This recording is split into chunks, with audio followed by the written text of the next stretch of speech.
Oi pessoal, tudo bom com vocês? Eu sou o Marcos Ferrari, sou professor de literatura, sou também um dos idealizadores e apresentadores do podcast Café para Dois.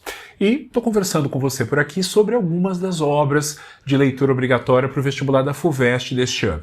E hoje eu queria falar de um autor que todo ano está na lista da FUVEST há muitos anos. Muda o livro. Às vezes é Dom Casmurro, às vezes Memórias Póstumas de Brás Cubas, ou agora, como neste ano, Quincas Borba. Muda o romance, muda o livro, mas sempre ele está lá. Machado de Assis. E não tem como ser diferente, né? Afinal, a gente está falando, se não do maior, de um dos maiores escritores da história da literatura brasileira, um escritor fundamental e que você precisa conhecer bem, não só para enfrentar a FUVEST, mas para enfrentar qualquer vestibular, ou Enem, ou qualquer outra prova, né? O Machado de Assis é um autor fundamental. Existe uma literatura brasileira antes dele e existe uma literatura brasileira depois dele. E eu acrescentaria, existe um leitor antes de Machado de Assis e existe um leitor depois do Machado de Assis, né? Ele não só divide em dois a nossa literatura, como ele divide em dois também a nossa história como leitor, né? Depois que a gente lê Machado de Assis, depois que a gente conhece o Machado, a gente passa a ler a literatura e o mundo de uma forma diferente, né? Ele também divide a nossa vida em dois, se você realmente se permitir se aproximar, entender e mergulhar na obra desse grande gênio, do bruxo do Cosme Velho, que é o Machado de Assis.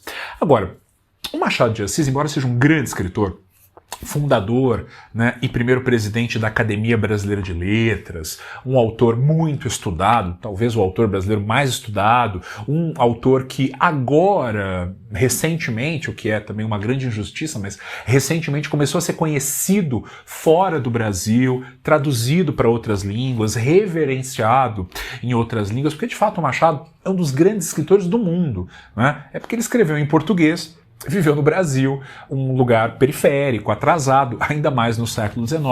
O seu reconhecimento como grande escritor da literatura de todos os tempos está demorando, mas aos poucos está chegando, né? O Machado, ele tem uma história de vida muito interessante porque a gente sabe, primeiro, e isso é importante da gente assinalar sempre, né? Machado era um escritor negro, né? Durante muitos anos, muitas décadas na verdade, a imagem do Machado de Assis ela esteve em disputa. Em certa medida, ela ainda está, né? Se a gente pegar edições mais antigas de obras machadianas, de romances, contos, crônicas, o que seja, sempre tem na contracapa ou na orelha do livro uma imagem do Machado, uma foto, uma gravura, né? E durante muitos anos, a imagem do Machado foi uma imagem embranquecida, né, a ponto de muitas pessoas, digamos assim, do senso comum, né, julgar que Machado de Assis, o autor que a gente aprende na escola, né, o autor que às vezes nós somos obrigados a ler, o autor canônico, fosse um autor branco, o que é uma mentira, né? O Machado era um autor negro e recentemente essa imagem está sendo devolvida a nós, né, a imagem real de um autor que era filho, né, de um escravizado, né? Quer dizer, na verdade o pai dele era livre, mas os avós ainda eram escravizados. Então, por uma geração, o Machado não foi também um escravizado. E a mãe era uma lavadeira açoriana, quer dizer, portuguesa, né? E o pai era um modesto pedreiro, pintor de paredes, lá do Morro do Livramento, no Rio de Janeiro. Quer dizer, o Machado teve uma origem bastante humilde, mas graças sobretudo à presença da sua madrinha, né? Uma mulher que lhe incentivou os estudos e o ajudou no começo da vida, o Machado começou uma carreira como jornalista, na imprensa carioca, ali da primeira metade do século XIX, e depois, já na segunda metade, na verdade, do século XIX, e depois como funcionário público, e depois como grande escritor. Mas os primeiros livros do Machado, isso que é interessante, né? Os primeiros livros que o Machado publicou não são grandes livros. Digamos assim que esse Machado, imagina, um escritor negro no Brasil da segunda metade do século XIX, um Brasil ainda escravocrata, né? Tentando aos poucos conseguir o seu lugar ao sol no campo da intelectualidade e da literatura. Não foi fácil. Mas o Machado tinha a seu favor um imenso talento, né? Mas quando a gente pega os primeiros livros machadianos, eu estou pensando aqui em romances que ele publicou especialmente na década de 1870, como Ressurreição, como Helena, A Mão e a Luva, são romances menores, né? Menores se você comparar com os da segunda fase, que são inegavelmente enormes, né? Por isso a gente vai dizer que o Machado tem duas fases, ou melhor, existem dois Machados de Assis, né? Esse primeiro, alguns até já chamaram de Machado romântico, né? Ou de fase romântica, o que também talvez seja um equívoco, né? O Machado não é exatamente, nunca foi um autor 100% ligado às ideias, valores, né? E temáticas do romantismo. Digamos assim que o primeiro Machado é um Machado ainda muito convencional, né? Os seus livros são muito parecidos, os seus romances têm uma intriga muito semelhante. Geralmente a história é assim: uma moça pobre, branca, pobre e livre, né? Sempre esse trinômio, uma moça branca, pobre e livre que vive ali no Brasil do século XIX, sem muita perspectiva de vida, de ascensão social, e que encontra no casamento uma forma de ascensão social, né? Aí tem mil e uma problemáticas, mil e uma complicações, até que no final dá tudo certo. Então, o primeiro Machado vai apresentar numa literatura bastante quadrada, tradicional, convencional, sem grandes inovações, que certamente essa é a marca do Machado da segunda fase, né? A ruptura com a narrativa tradicional. Ele conta histórias com começo, meio e fim, narrador em terceira pessoa, sempre celebrando, digamos assim, a ascensão social dessas moças pobres e vendo a sociedade patriarcal como um valor positivo, né? Digamos, o primeiro Machado é um Machado meio conformista, sabe? A vida é assim mesmo, né? Ela é injusta, cada um que busca a sua forma de subir na vida, moças, né, geralmente muito espertas, muito ardilosas, mas que conseguem o que querem no final por meio de um casamento. Então esse primeiro Machado é um Machado um tanto quanto convencional, até em certa medida conservador, né? Que não tem nada a ver com o Machado da sua segunda fase.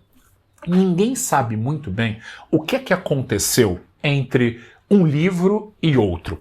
Mas o fato é que em 1880 o Machado apareceu com a obra Memórias Póstumas de Brás Cubas, inaugurando não só o realismo na literatura brasileira, mas também uma nova fase da nossa literatura, a maturidade da nossa literatura. Dizem que quando o Machado de Assis fez 40 anos, ou seja, um ano antes, ele ficou gravemente doente, ele teria tido uma pneumonia, ele quase morreu. Foi a única vez, inclusive, que ele saiu do Rio de Janeiro. E não foi para muito longe, não. Foi para Minas Gerais, foi para Barbacena se tratar. E lá ele teria lido muitos autores do século XVIII, autores como Sterne, como Mestre, como Voltaire, autores muito irônicos, autores que faziam uma literatura de diálogo com o leitor e tal. Ele falou, aqui eu quero fazer uma coisa igual. Eu quero fazer um livro desse jeito, um livro em que eu possa agredir o leitor, um livro em que eu possa falar do próprio livro, um livro em que eu possa experimentar até mesmo a parte gráfica, né? Em que eu possa experimentar a mancha no papel, em que eu possa contar a história de trás para frente, ou seja, uma história completamente maluca e diferente desses primeiros livros do Machado, que eram bastante tradicionais. Talvez o fato dele quase ter morrido, o fato dele ter ficado gravemente doente, tenha instalado no Machado essa crise, né? A crise, alguns dizem a crise dos 40 anos, né? E o Machado voltou e falou, quer saber? Eu vou fazer diferente. E ele publica Memórias Póstumas de Brás Cubas, que é um romance narrado por um defunto, né? O Brás Cubas, que morre e, para espantar um pouco o tédio do além-túmulo, né? Resolve contar a sua vida de trás para frente. Ele começa contando a morte, depois ele conta o delírio que ele teve antes da morte, que ele subiu em cima de um hipopótamo e viu toda a história da humanidade, conversou com a natureza. Depois ele volta para contar a infância, ou seja, há um vai e vem narrativo, cheio de interrupções e digressões, uma narrativa sem enredo, porque não acontece nada, né? Ou seja, um livro absolutamente moderno. E a partir daí começa então a segunda fase machadiana, que os críticos costumam chamar de fase realista, né? E aí entra de novo a genialidade do Machado, né? Porque os grandes escritores, eles não cabem em caixinhas, etiquetas, realista.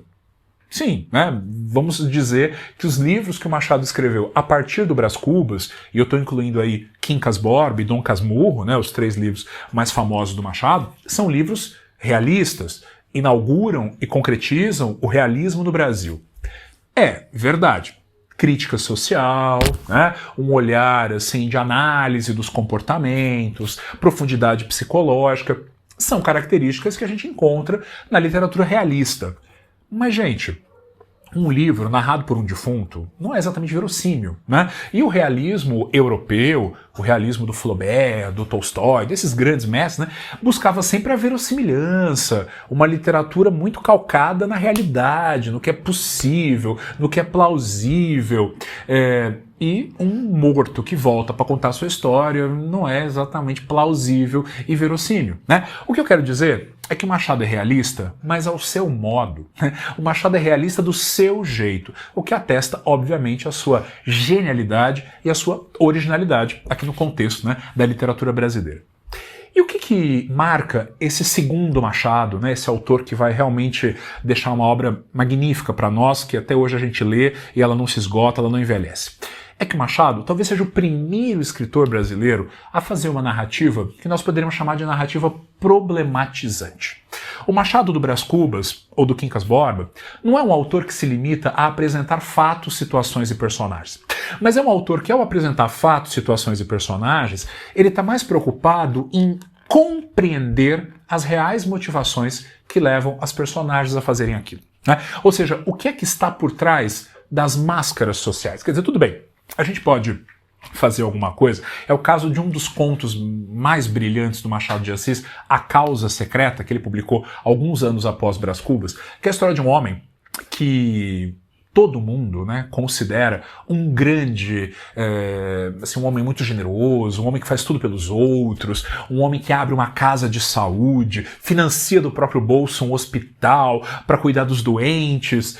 Mas à medida que nós lemos o conto, e isso é muito machadiano, à medida que a gente vai conhecendo o personagem, a gente descobre que o que move o protagonista desse conto, A Causa Secreta, a abrir um hospital, financiar um hospital, é porque no fundo ele é um sádico. Ele sente prazer em ver gente sofrendo, ele sente prazer em ver gente ensanguentada, ou seja, ele sente prazer com a dor alheia. Essa é a sua causa secreta. Isso interessa ao Machado.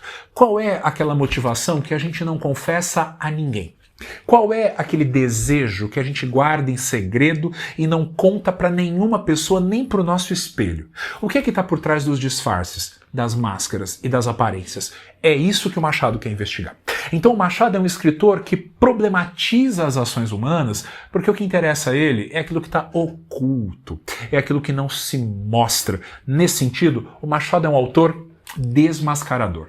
Na literatura dele, não existe amor, não existe caridade, não existe bondade, ninguém é bonzinho, ninguém é legal, ninguém é solidário. A gente age sempre por interesse individual, né? Então eu caso por dinheiro, por sexo, por status, eu ajudo o outro porque eu quero que as pessoas vejam que eu sou bom, que eu quero que as pessoas vejam que eu sou legal, porque eu quero me sentir melhor. Ou seja, para o Machado, toda ação humana é fundamentalmente egoísta. Mesmo o bem, a solidariedade, o amor, são sempre gestos egoístas, embora esse egoísmo a gente não confesse a ninguém, né? Então nem preciso dizer que o Machado é um autor que não tem lá muita crença no ser humano, né? O Machado, ele demole todas as nossas, digamos, aspirações a sermos pessoas melhores, né? Ele mostra exatamente o contrário, e é aquilo que as nossas máscaras sociais estão sempre escondendo, estão sempre ocultando, né? Agora, outra característica do Machado, que é importantíssima que você lembre dela ao ler, por exemplo, o Quincas Borba, é aquilo que um grande crítico brasileiro certa vez chamou de micro-realismo, né? Para o Machado, não interessa, digamos assim, os grandes acontecimentos. Eu poderia pegar aqui o Dom Casmurro, o Brás Cubas, ou mesmo Quincas Borba, e se você pedisse que eu resumisse a história em 3 minutos, eu acho que qualquer um de nós conseguiria.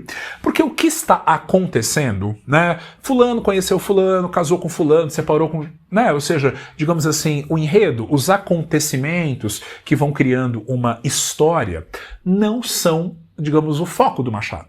Ele pode fazer um livro sobre qualquer coisa, em que não aconteça quase nada. Porque o que o Machado quer é mostrar justamente o que está no interior das suas personagens. Por isso que alguém já disse que a sua literatura é uma literatura de micro-realismo. Ou seja, de entender o que está se passando por dentro da personagem, né? O que ela está pensando, as suas contradições, o contraste entre a aparência e a essência, entre a imagem pública e o que ela é de verdade, né?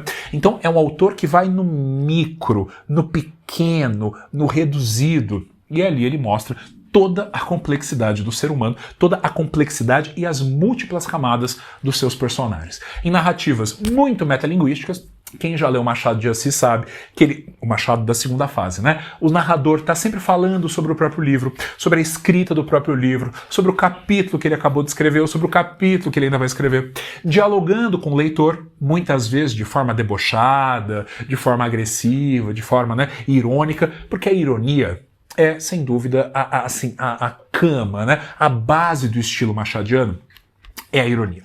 Por isso que quando a gente lê Machado, e quem vai ler aí Quincas Borba para FUVEST, embora o narrador do Quincas Borba não seja o narrador mais irônico do Machado, não chega nem aos pés do Brás Cubas, né, o defunto autor que pega o leitor e joga para cá, joga para lá, estapeia, engana, né, zomba. Mas em qualquer obra do Machado, a ironia percorre, né, ela atravessa a narrativa. E o que é a ironia? É dizer uma coisa pensando em outra. Né? É dizer uma coisa querendo significar outra. E o leitor ingênuo, e quando eu digo leitor ingênuo, aliás, o Machado detestava o leitor ingênuo, né? O Machado não tolera e não perdoa ao leitor ingênuo. É aquele leitor que acredita em tudo que ele lê. Né? Então está escrito, é assim, leio ao pé da letra. Se você lê Machado de Assis ao pé da letra, talvez você leve um tombo, você não vai entender nada do que ele está querendo dizer. Porque muitas vezes o narrador irônico, esse narrador astuto do Machado, ele está dizendo A, mas ele quer que você entenda B. Ele está falando bem de uma coisa, mas ele quer que você entenda o contrário. Né? Vamos pensar, por exemplo, no livro Brás Cubas, no momento em que o narrador, repassando a sua vida e as muitas pessoas que ele conheceu, né, as muitas relações que ele estabeleceu, ele faz um capítulo lá já mais para o final do livro, né, das Memórias Póstumas, sobre o cunhado dele, Cotrim, que era casado com a sua irmã, com quem ele brigou e tal, por conta da herança do pai e tal, mas depois ele volta às boas com a irmã e com o cunhado. Né? E ele faz um capítulo, que é uma obra-prima, o cara tem uma página só, chamado O Verdadeiro Cotrim, né, que ele vai falar do cunhado. E ele diz assim: eu fui muito injusto, com aquela ironia do Brás Cubas maravilhosa, eu fui muito injusto com meu cunhado, falei mal dele, briguei com ele, mas eu vou me retratar aqui, né? Ele é um bom homem, é um bom marido para minha irmã, é um bom pai para os meus sobrinhos, né? É um homem um pouco seco, talvez, tá meio áspero, ele é um ótimo sujeito, eu não devia ter falado mal dele. O único defeito do Cotrim, o narrador Brás Cubas, não é o Machado, hein? É o narrador Brás Cubas dizendo, o único defeito do Cotrim é que às vezes ele manda os seus escravos para o calabouço. O calabouço era um lugar de castigos públicos. Afinal, né, nós estamos falando de uma sociedade muito sádica, né, que sentia prazer ao ver os corpos negros chicoteados em praça pública. Inclusive no Quincas Borba há uma cena, né, em que o Rubião para ver um negro sendo chicoteado. E ele diz assim, que às vezes o Cotrim mandava os seus escravos para o calabouço e eles voltavam pingando sangue, mas só os que mereciam apanhar. Ou seja, o único defeito do Cotrim é que às vezes ele se excede na hora de castigar os seus escravos, dando-lhes muitas chicotadas. Mas esse é o único defeito dele. Tirando isso, ele é um homem muito bom. Ora, por ironia machadiana, né? O que ele está dizendo é o contrário. Ele está dizendo, olha, ele é um bom marido, ele é um bom homem, mas no fundo ele é um doente, ele é um perverso, ele é um sádico, né? Ele desconta toda a sua raiva nos escravos, ele castiga os escravos até quase a morte. Esse é o grande defeito. Esse não é um pequeno defeito, esse é o maior defeito da personagem, né? Isso é ironia. Dizer uma coisa para você entender a outra. E ele termina esse capítulo dizendo assim, e além de tudo, o Cotrim adora fazer doações para ordens de caridade, né? de beneficência, doações para os que mais precisam. É um homem muito generoso. Inclusive, uma das sociedades beneficentes para a qual ele doou dinheiro deu de presente a ele um quadro a óleo, um quadro dele próprio, que ele botou na sala e o benefício não lhe caiu no chão. Ou seja, eu faço uma doação, eu dou dinheiro, e a pessoa me dá um quadro e eu boto na sala para todo mundo ver o quanto eu sou legal. Ou seja, não é beneficente coisa nenhuma, não é generoso coisa nenhuma, né? Porque a pessoa que é generosa mesmo, ela faz uma doação, mas ninguém precisa ficar sabendo, né? Você não espalha aí aos quatro cantos a ajuda que você deu para uma pessoa que está precisando. Se você recebe um quadro a óleo de você mesmo e bota na sala e ainda diz que o benefício não lhe caiu no chão, no fundo você está sendo solidário apenas para que as pessoas vejam o quanto você é legal, né? No fundo você está sendo profundamente egoísta. E é aí que o Machado quer chegar sempre, né? Agora, quando eu falo em ironia, quando eu falo em narrador que diz A e quer dizer B, que insinua uma coisa, mas você tem que entender outra. Dei o exemplo aí do Brás Cubas, né? Acho que eu poderia dar um exemplo também do Quincas Borba. Ou melhor, do Brás Cubas e do Quincas Borba? Porque no livro Memórias Póstumas de Brás Cubas, que o Machado começou a publicar em folhetim ao longo do ano de 1880, havia um personagem chamado Quincas Borba. É isso mesmo, o Quincas Borba aparece primeiro no Brás Cubas e depois volta num outro livro com o título Quincas Borba, embora o Quincas Borba do livro Quincas Borba seja o cachorro, né, e não o filósofo, mas isso é assunto para uma outra conversa. O Quincas Borba era um amigo de infância do Brás Cubas. Eles estudaram juntos, o Brás Cubas era muito rico, né, de uma família, né, da aristocracia fundiária, da elite escravocrata brasileira, e o Quincas também, né? Quincas é apelido de Joaquim, né? Quincas é um apelido carinhoso. Eles estudaram juntos na mesma escola, eram amigos de infância. Então o Quincas também era rico. E eles nunca mais se veem, né? O Brás Cubas se forma, vai seguir a sua vida, que aliás é uma vida que nada acontece, porque ele é um grande de um medíocre, nada dá certo na vida dele, mas ele segue, e muitos anos depois ele encontra o Quincas Borba. E o encontra numa situação muito estranha, porque o Quincas Borba, já adulto, né, muitos anos se passaram desde que eles não se viam mais, o Quincas Borba agora é um mendigo. Mora na rua. O Brás pergunta, mas onde você mora? Eu moro na escadaria da Misericórdia, à direita. Quer dizer, ele mora na escada de uma praça, não tem onde morar. E o Brás Cubas fica sinceramente comovido. E olha que ele não era um homem assim que se importasse muito com os outros, né? Muito menos com os pobres, que ele despreza, né? Então ele fala, nossa, que situação, né? O meu amigo, tão inteligente, prometia tanto, né? Tinha um futuro promissor pela frente, morando na rua, esfarrapado, mal cheiroso. Então o Brás Cubas abre a sua carteira e pega a nota mais suja que ele tinha e dá, né, pro Quincas Borba e tal. O Quincas fica maravilhado com aquilo e fala, mas eu não vejo tanto dinheiro há muito tempo, eu não vou poder comer. E aí o Brás Cubas diz assim pro Quincas Borba, olha, Quincas, de onde veio esse dinheiro? De onde veio essa nota? Podem vir muitas outras. E o Quincas Borba ingenuamente pergunta assim, como?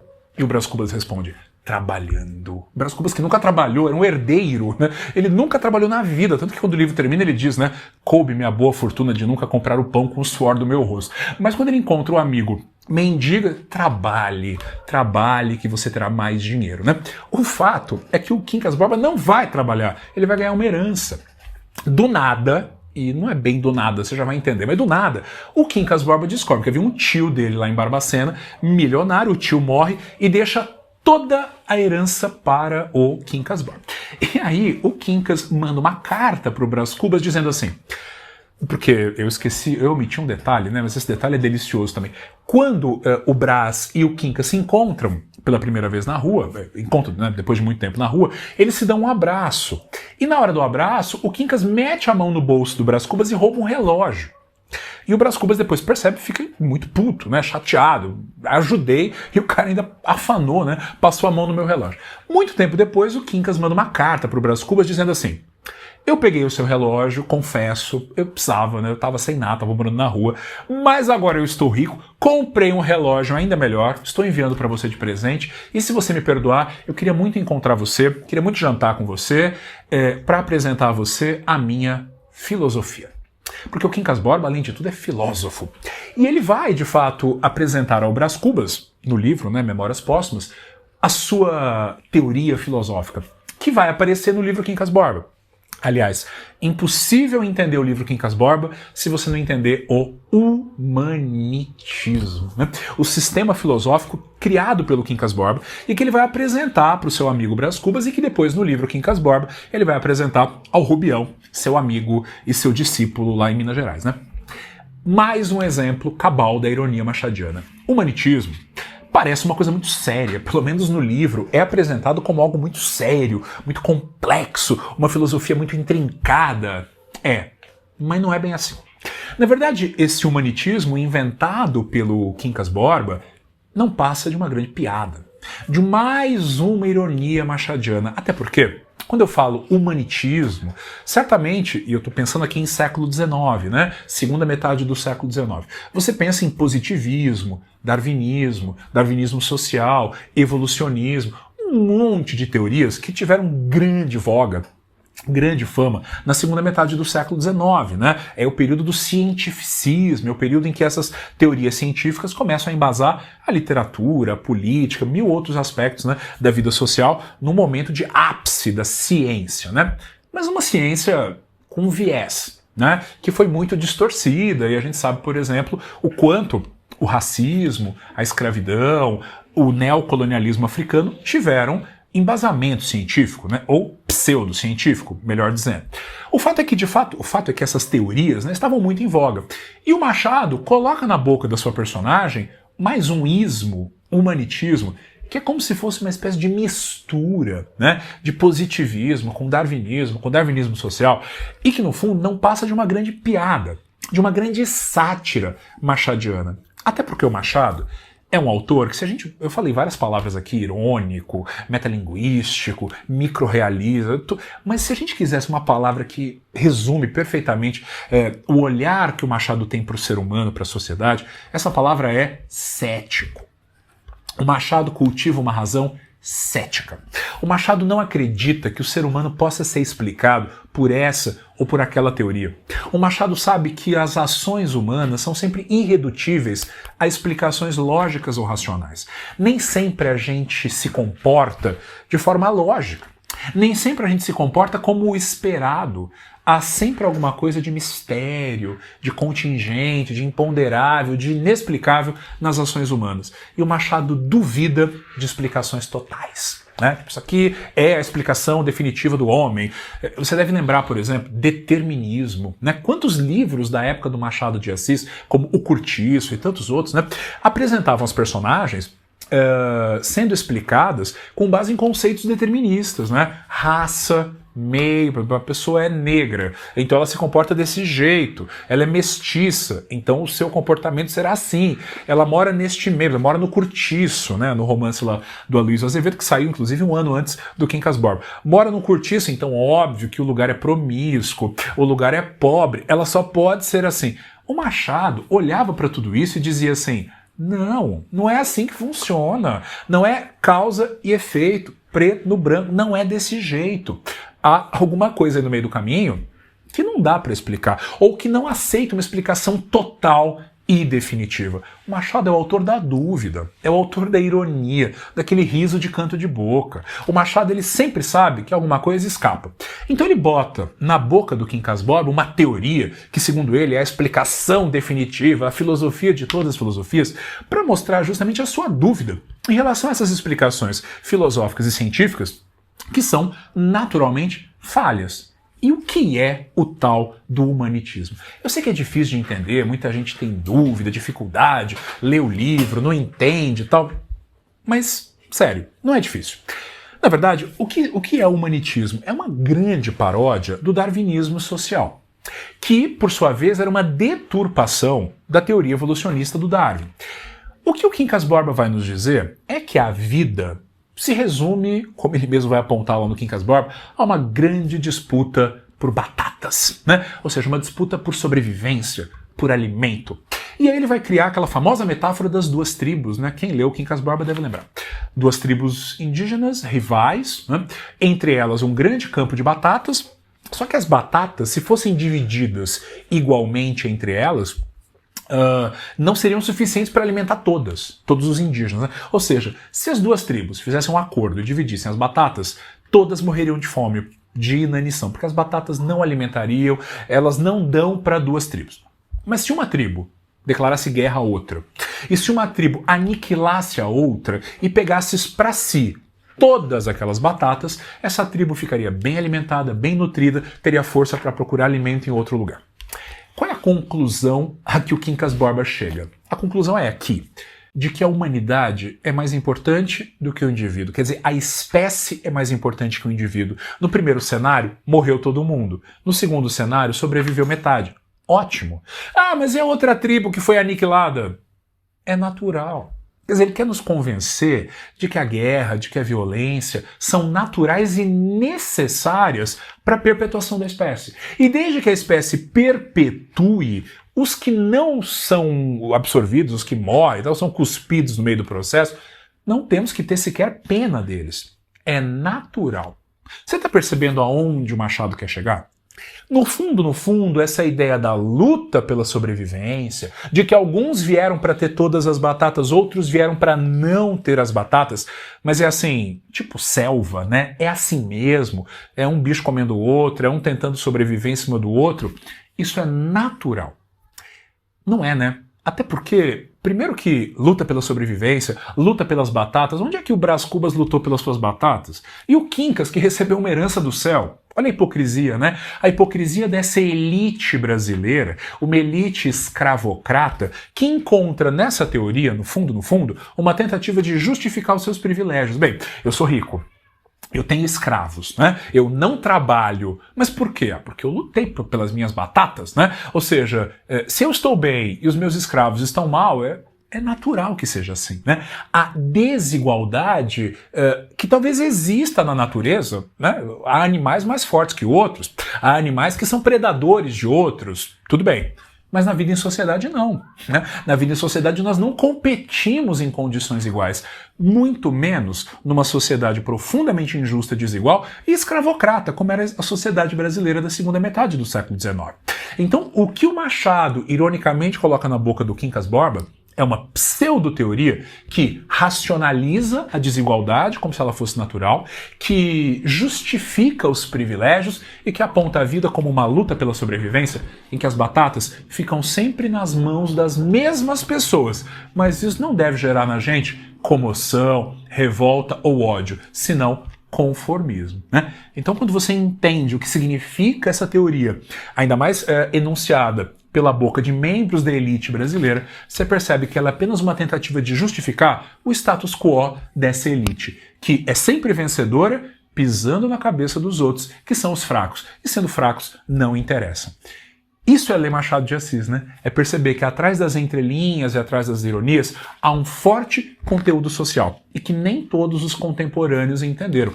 Só para exemplificar, alguns críticos da época do Machado chegavam a dizer que ele era, embora fosse um homem negro, embora a negritude do Machado também fosse um assunto polêmico, as pessoas tratavam assim com dedos, né? Muitos diziam, Machado traiu a sua raça. Machado nunca se empenhou em denunciar a escravidão com todas as letras.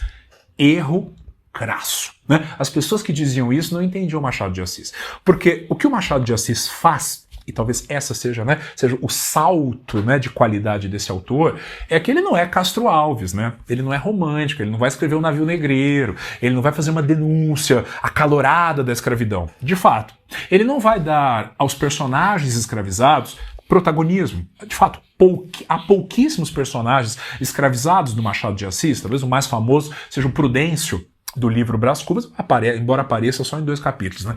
O Machado faz o contrário.